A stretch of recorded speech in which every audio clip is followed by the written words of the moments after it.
This episode is supported by Trustonomy, an original podcast from OneTrust. Every good relationship you have, personal or business, it involves trust. But we all know that trust doesn't just happen, right? We've all lost trust in a friend or a brand or a product.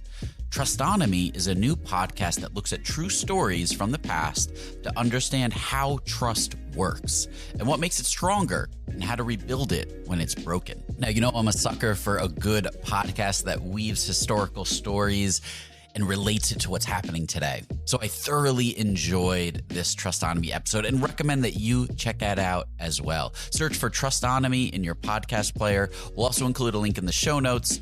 Many thanks to the OneTrust team for their support.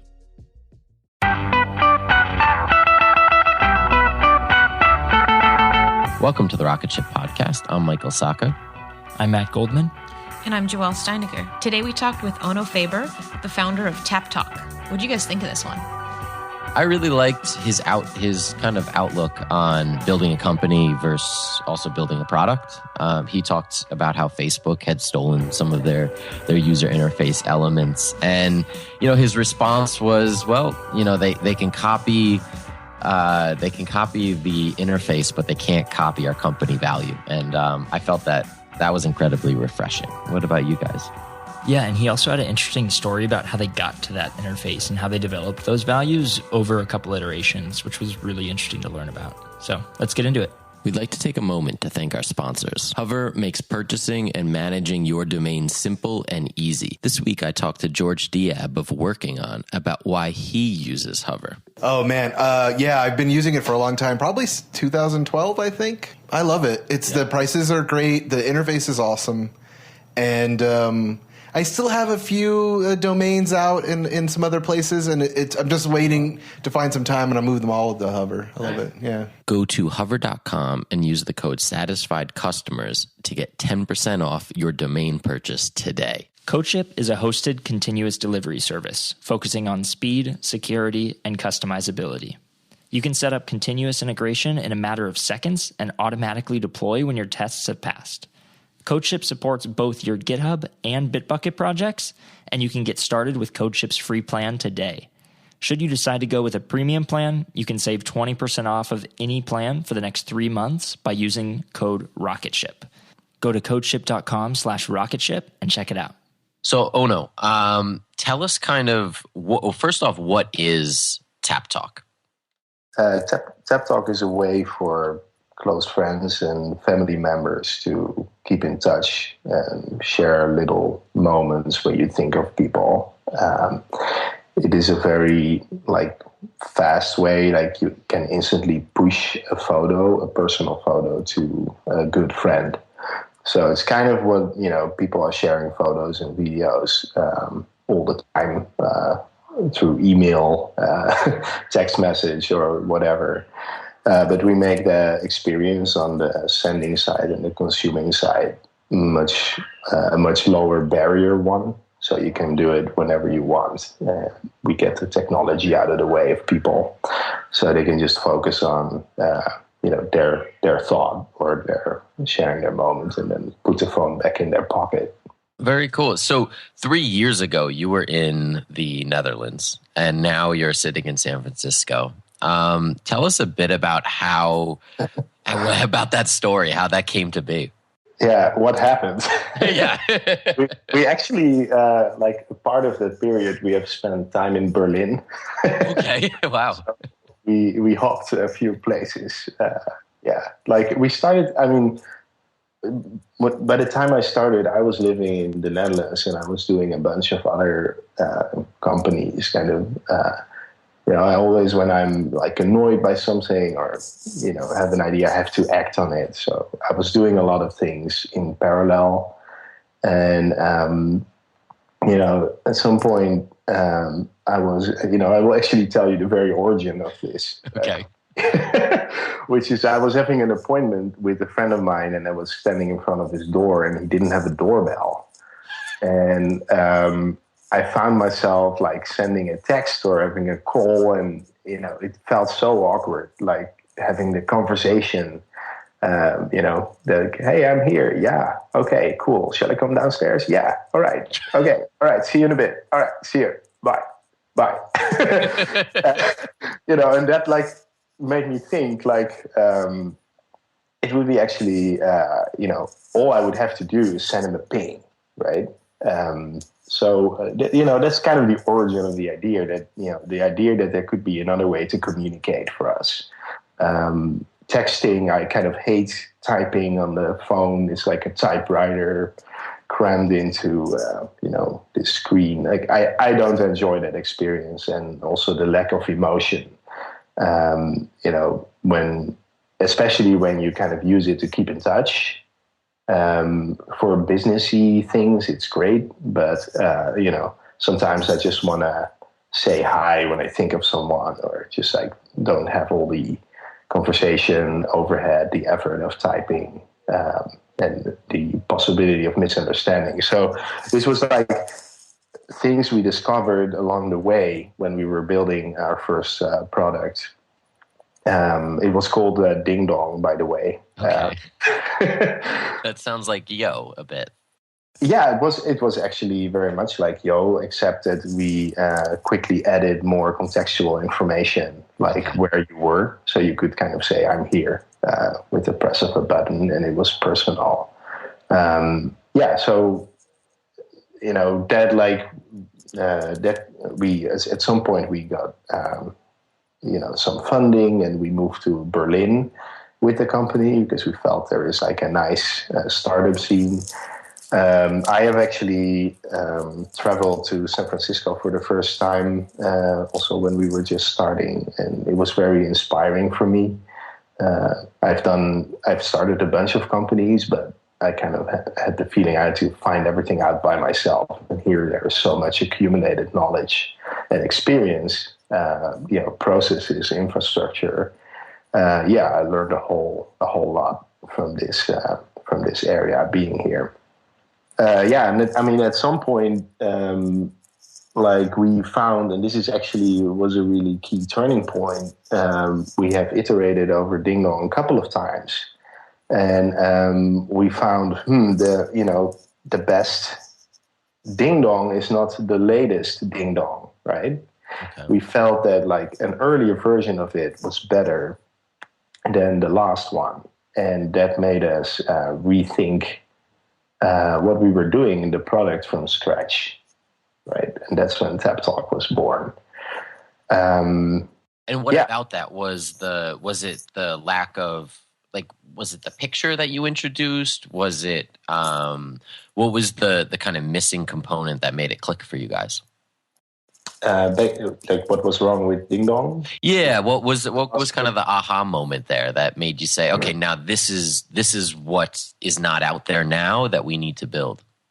Right. There was one thing people were using Ding Dong for, and they were not really able to do that anywhere else. With just like this really like contextual elementary thing you could send to someone to let them know, where you are, you're thinking of them, and kind of keep in touch that way. It was a very lightweight way of communicating, and people were also using it, for more as a utility, like when they were on their way and stuff like that. So it was a way to communicate, but it wasn't.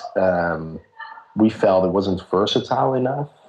So we wanted to kind of rethink our whole product. So with Taptalk, you can actually do anything you want. You can send each other little photos for what you're looking at, what you're seeing, or selfie, which you can express some emotion, or you can hold someone's square down to kind of push a video to them, a video message, and it's instant. So it is just a really like spontaneous, authentic thing. Like our users tell us that when they use Taptalk, the communication experience is different from anything they are using now, because of this like instant thing. It's not like the experience is not I'm recording a video and selecting recipients and sending it and transmitting it. Like the experience, I'm talking to someone, and that is that is what makes this experience so different from anything else.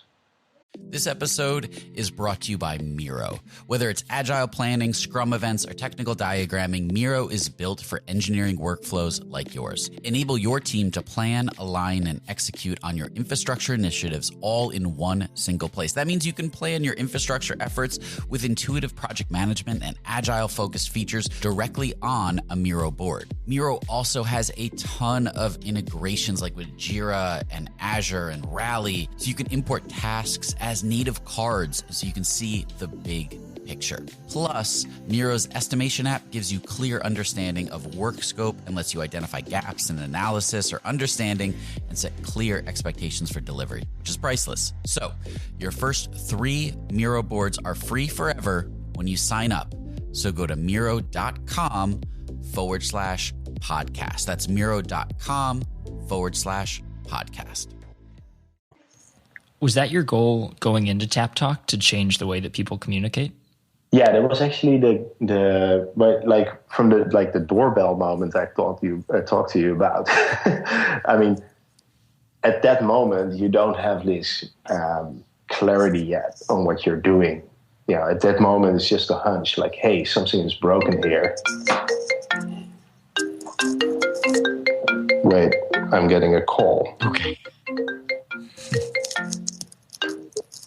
Even I'm on airplane mode. Is that like I think that is the great integration of Mac OS X and Yeah. Yeah. So like back then, like when in the first hunch, you don't really have the clarity on what you're doing yet. You have an inspiration somewhere to kind of get you going, but it is not that you have it all like laid out. Like that is what you discover. So we created a very simple product, and we were discovering things like, what are people using this for? Why do we like it? And we felt we had a shot in providing another way to communicate, like next to calling and texting, which were like the default things, right? Everybody has them, everybody uses them. There are many different companies that do more or less the same thing, and we felt there is something else here. There is communication happening that is not happening on the other platforms, which is a much more spontaneous thing. And that's kind of got us kind of going, like keeping on discovering things and refining, why you are doing it and why you're building this company. And to me, what I see in our users is that it gets them closer together and they feel more connected, like grandfather using it with his granddaughter every day, and now they can see each other every day, and it's very like authentic. We get all the technology out of their way, and they normally have more trouble like scheduling a call, and then the call quality is bad, and grandpa gets frustrated or doesn't know how it works.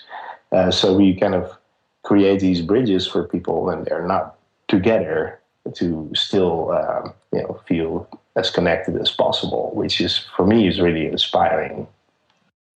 So you said before that you guys are focused and related to what you were just talking about was taking the technology out. So often when we build new products, we build for early adopters, for our own people that we know will be able to pick this up quickly and will be interested. How do you go about building a product for like my grandfather, or people that wouldn't typically download an app to send photos back and forth? Yeah, that is actually a very good point. I mean, we have moved in different like locations, right? We started in Delft in the Netherlands. It's a small university town. Went to Berlin, and now we are in San Francisco, like the center of all the early adopters, right? Right. And this is also, you have to be so aware that, yes, there are users in San Francisco, but like we are trying to like stay connected to like all the people outside of this as well. And it's amazing, actually. We are going to look elderly people up, like nursing homes, and see how we can like give them the Taptalk experience. Then it's amazing. Like they are like excited for what we can bring. And here, like in San Francisco, most people look at this as, oh, this is a cool new UI. What can I do? Right. That's Or what can I copy? Or we'll get to that. Yeah. Yeah. I mean, it is important to stay like grounded and think about real people and real stories. And the stories are there. And it's just really important for the team and to stay connected to that. So, do you actually do user testing, like in a nursing home, or with an older generation that isn't as kind of tapped into what's happening today? Do you do that purposefully, and how does that look? What's the process like to make sure that the interface works for them? Because there's so many other things to take into consideration when you're dealing with a market segment that's not used to swiping or tapping. It's just not what they typically do when they interact with an app. Yeah, that's very true. Like, to be fair, we didn't start this product, or this design didn't came from thinking about elderly people or really young people or illiterate people. Mm-hmm. Or like we were just trying to build a very simple communication experience based on context and on visual things. And we found out later that, people that were not able to use like text messaging or WhatsApp because they are drowned in the menus, they're not used to that.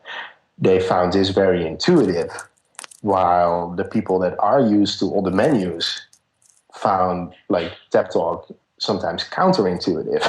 Okay. It's not what they are used to, right?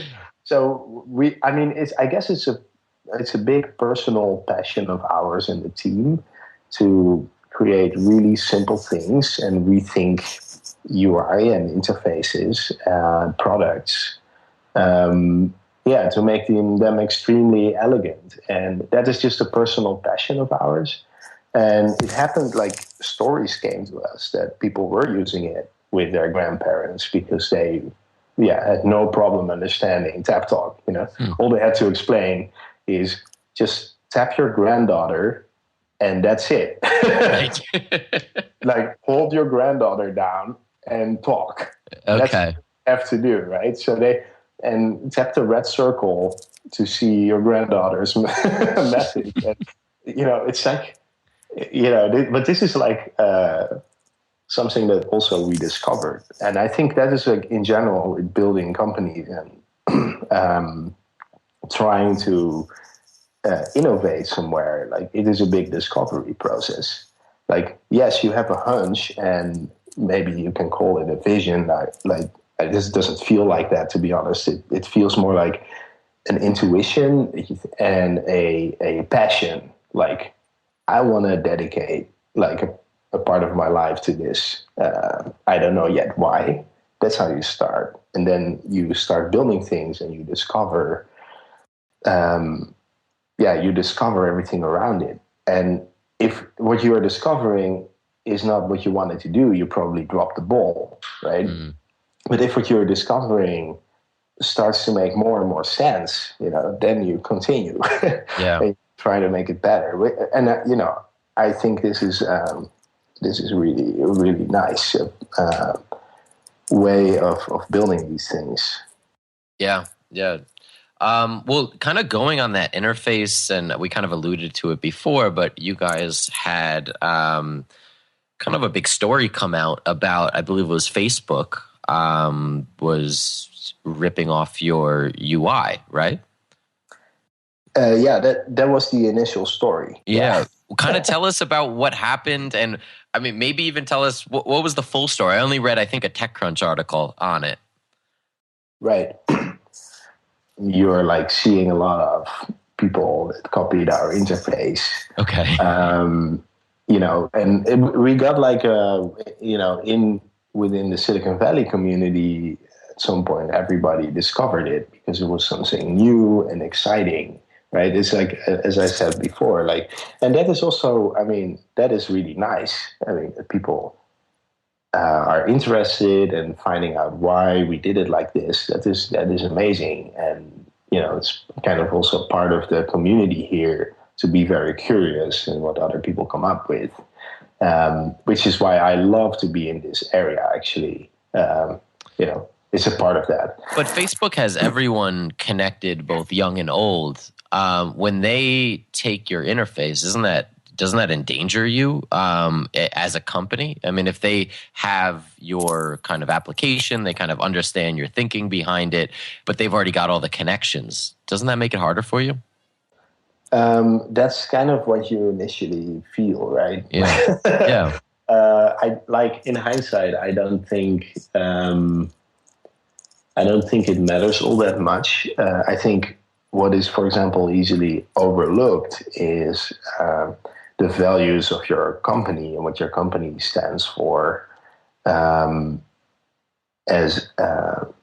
Why are people using a certain product? It's not only about the product, right? It's also about like the values you stand for, and this is why you have to use it. And and that is like not as easy to build as a product, as an application. And I think I see this as it is a new way of interacting, and we need to bring that to the people, right? And it's not just shipping an app in the store. It is also a lot of like hard work to see where are the hurdles for people, what are the stories that make them interested and exciting, what needs to happen. Like, for example, if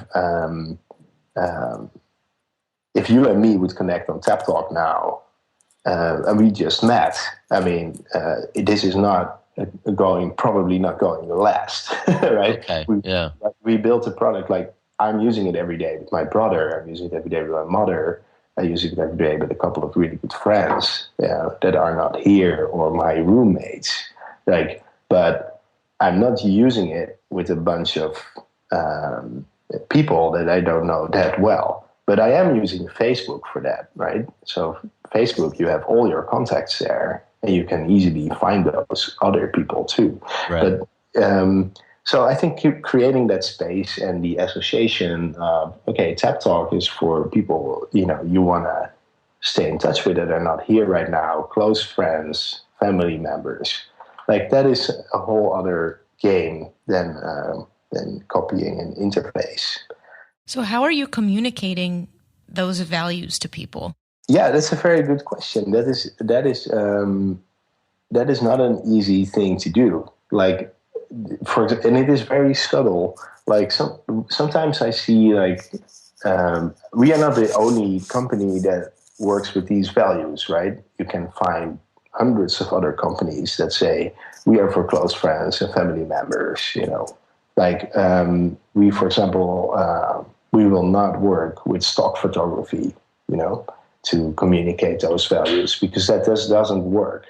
Like, one of the values we really cherish is authenticity, and this is like important for like the communication that happens between people, but also for the way we present ourselves to the market. So it is a search on how to do that, and it's a part of building the company. I think a pretty important part, next to making a great product that aligns with those values and actually brings you this experience. I don't know if that answers your question, but it is. Does it? Yeah, it's. I know it's kind of a hard one to answer because it's not super concrete, but I'm just kind of curious because, especially in this space, it seems like people come across a few things that seem similar at first glance, and you have a very short period of time to get those. Like, if you're really relying on those values to be what differentiates you, and you have such a short amount of time to communicate that. That just seems like a really big challenge. Absolutely. Yeah, it is. It is one of the big challenges of a company like this. Like, I know many companies share the same challenge, obviously. What works really well for us is when people that they have the experience, right, and they tell their friends about their experience, like a more kind of community-driven way, which is one way to do it. Like, if you hear from your friend that he talks to his mother every day and he loves it, you might be curious to check it out. What is going on? Why does he have that experience? Other things, like, we also have like stories written by our users. Or they post that on the internet. It can also be inspiring for people to read and maybe check into it. But certainly it's stronger when you hear it from your own circles. I mean, that's one thing I found. Yeah, I mean, I guess the one thing that I've experienced from using it is that it's that you can design it into the product. By allowing and disallowing some even just features or usability, so that you can't go blast out like Twitter, publicly, and it's not used as a forum to for your own gain or to gain a following on. But the only function is to communicate with a small group of people or individually. And I feel like that you kind of baked your core into the product at that point. Yeah, that's actually a very good point. Like, I've said this before in another interview, but it's actually, thinking about, for example, an invite, right? It sounds like an invite. Everybody talks about invites here in the Bay Area. We actually want to design our invite that. Our most important goal is for it to convert. So when you invite your best friend, and this is it's not like you invite 10 friends and you hope that 2 people are joining. No, you intentionally invite your best friend because you want to use this product with him. So it's very important that it converts. Like, we don't care that much about sending a lot of invites and hoping that some things will convert. No, we want you to kind of deliberately pick the people that you want to use this or try this product with or use this product with. And we want to help you as a user to succeed in, if you like the product or the idea or you want to try it, like, this one invite has to convert. Yep. And I think this is not the case for every company or product, right? Some products, it doesn't matter that much. Other products you use on your own. Like, for example, you want to use Lyft. You don't care if your friend is on Lyft as well. So they can make this incentive that, you both get credits when you are inviting. So you want to send out the invite to as many people as possible. So you get a lot of credits in return. For them, this kind of model makes perfect sense. For us, it doesn't. So I guess when you start a company or a product, and you have to kind of really stick to your core values and think about what is important to happen for people. Like, think about that one user, standing issues. What is important for this person? And go from there instead of just we need to send out a lot of invites. I mean, to be honest, you also just have to roll. Like, if you this is more a general thing in building a company. You kind of just have to roll, even if you don't understand something that well, and you just roll with it. And then if you stay curious about, did this work out or not, or is this does this have the desired effect? If you stay curious and hungry to find that answer, it's always going to help you make better decisions later. This is what I've seen a lot, in our process, where you just like, one of the most important values in our company is learning and understanding, and this has been always like that, because that's, I think, the way for us to become successful in this is by kind of trying to be curious in understanding what is it we do, like what are the consequences of this feature, and let's find out. And we are really looking for that like holistic view. That's really interesting to kind of look at even a feature like that, and instead of looking at it as like, what are features we can build in, it's like, what is the consequence of adding this feature? Exactly. Yeah. And sometimes you don't know, right? Like it's sometimes very hard to predict. And then you can just do it at some point and then learn from it like that. Or you can actually just take a step back and try to think it through. Because usually when we do think it through, it is usually not far off from the truth, from what eventually happens. Just like, and it can be really little features. What is the consequence of this feature in the long term? What's going to happen? What's the dynamic going to be? And like close the laptops, switch off the phones, go behind the whiteboard, and think it through. That's usually,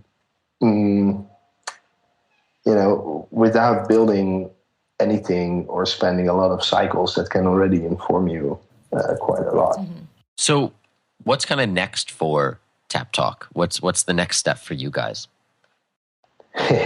Yeah, this is always interesting. Obviously, one thing that is very important for us is, as I said, is to get people on board easily and make them understand, what this product is for and how to use it. So we are really working hard on making that easier. Of course, we are also like thinking about like new things that I can't talk about right now. But we always have these parallel things like making the product better, constantly based on insights, based on our ideas, and based on what people tell us, and how to and interpreting that, and then parallel to it, just like think about other things. And this is really an interesting parallel process, and they can both inform each other. I mean, we see that the product as it is can provide great value for people. So I want to bring that out there and bring that to the people, to get them to that experience. And when they had the experience and they decide, well, it's not for me, then it's fine. But we have to make sure they get the experience we intend them to have, right?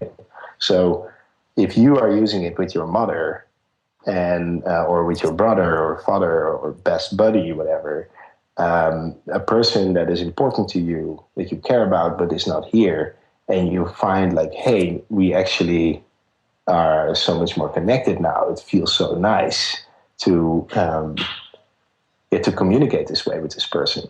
Then you have had the experience we intended, and then you can decide for yourself if you want to use it or not. What I don't want to happen is that you get our product and you use it with people you don't really care about, and that's it. And then you didn't get to the experience we intended, right? So that breaks my heart. So, I want to make sure that we bring the intended experience to the people, and that is the most important thing for the company right now. So where can we find the app, and where do we keep up with you online?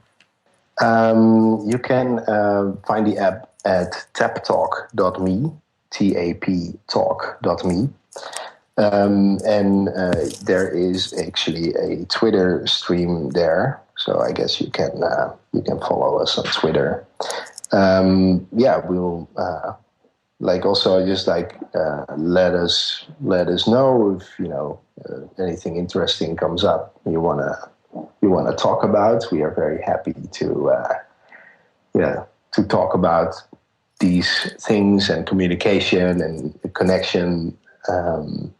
More also, about also within teams. So it's not only the passion is not only between people and connecting, the world and making people feel more connected, but also this also stretches to, our values in teams. And, when you work together, it's just, it's all very similar. So yeah, happy to do more with that. And Very cool. Well, thank stuff. you so much for coming on, and we'll talk to you soon. Sounds great. Thanks for having me, and look forward to meeting you in real life. Yeah. Thanks for listening to this episode of the Rocketship podcast. If you enjoyed it, we have tons of other awesome episodes on our website. Check them out, rocketship.fm. And be sure to check out our app discount section, where we have discounts on products that we use every day, like Woo Themes, Wistia, Treehouse. Go to rocketship.fm/essentials and get your discounts today.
I'm Dr. Ray Wingrant, wildlife ecologist and host of the award-winning podcast Going Wild, produced by Nature on PBS.